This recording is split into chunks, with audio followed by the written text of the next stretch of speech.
So Ben Carson gave a speech to the Department of Housing and Urban Development. He, of course, now runs this department.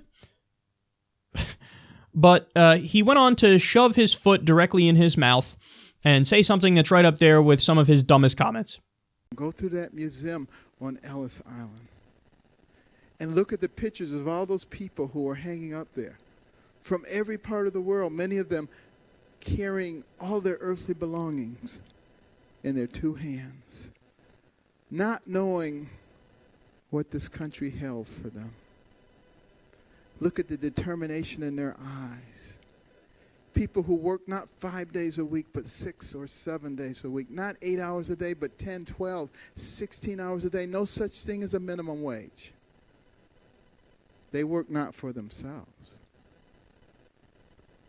but for their sons and their daughters and their grandsons and their granddaughters, that they might have an opportunity in this land. That's what America is about. A land of dreams and opportunity. There were other immigrants who came here in the bottom of slave ships, worked even longer, even harder for less. But they too had a dream that one day their sons, daughters, grandsons, granddaughters, great-grandsons, great-granddaughters might pursue prosperity. Yeah, he just called slaves immigrants. And he said they had a dream. Slaves had a dream so that their sons and daughters and grandsons and granddaughters and great-grandsons and great-granddaughters could, have a shot and make it. This all stems from this, fetishized view of we have to make America glorious and wonderful no matter what. So he even talks about slaves as, potential American dream believers. When they were on those slave ships, when those immigrants were on those slave ships, they were thinking, oh, the bright future ahead. No, here's what they were thinking. Fuck.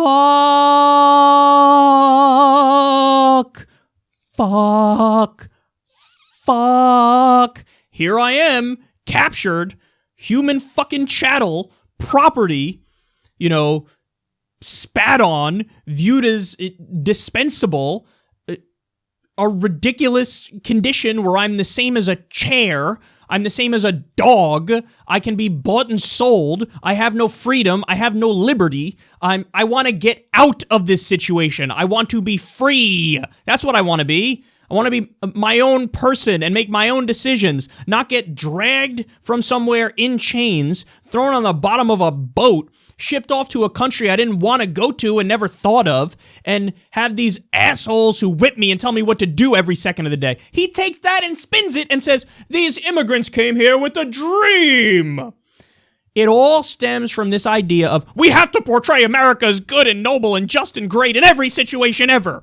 So say that the slaves are immigrants and say they came here with dreams for their kids and their kids' kids. And by the way, he said there, people came here, Ellis Island, they worked 10, 12, 16 hours a day.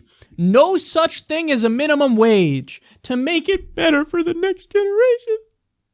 So why are you ignoring the second part of that? The fact that they did that, not because they wanted to do it, not because it's a high quality of life, not because it's something that's desirable and something we should strive to make our system like. They did that to try to make it better for the next generation, so they did not have to work 10, 12, 16 hours a day with no fucking minimum wage. But he glorifies that. He's glorifying the idea of, wouldn't it be great if we all worked 16 hours a day with no minimum wage and didn't fucking complain about anything ever? No, that'd be fucking horrible. You know what this reminds me of? When George Bush, his dumbass, took a question in the audience. I think he was running for re-election in 2004. And the woman said, I work 3 jobs and I can't make ends meet, and asked a question. And then they come back to him and he says, work 3 jobs, huh? Isn't that great? Isn't that uniquely American? Yeah. Let's invade another innocent country, Dick. One that didn't attack us. Torture some more folks. yeah, that's not a good thing.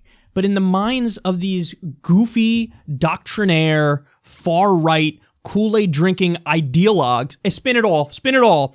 Working 16-hour days with no minimum wage, no fucking labor protections, people dying of black lung, kids getting stuck in machines and turned into fucking mincemeat, getting mangled and being killed. Yeah, wasn't it great that they worked so hard and didn't fucking complain? And isn't that wonderful? We should bring that back now.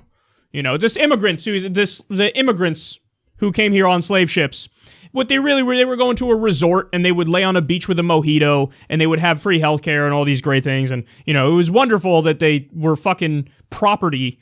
But they thought, hey, maybe 8 generations from now, somebody maybe will be able to work a minimum wage working at a McDonald's. Wonderful. They're so stupid. They're so stupid. I can't believe he said that. This is right up there with Obamacare is like slavery. In fact, Obamacare is slavery in a way. Remember when he said that? It's the worst thing that happened in this country since slavery.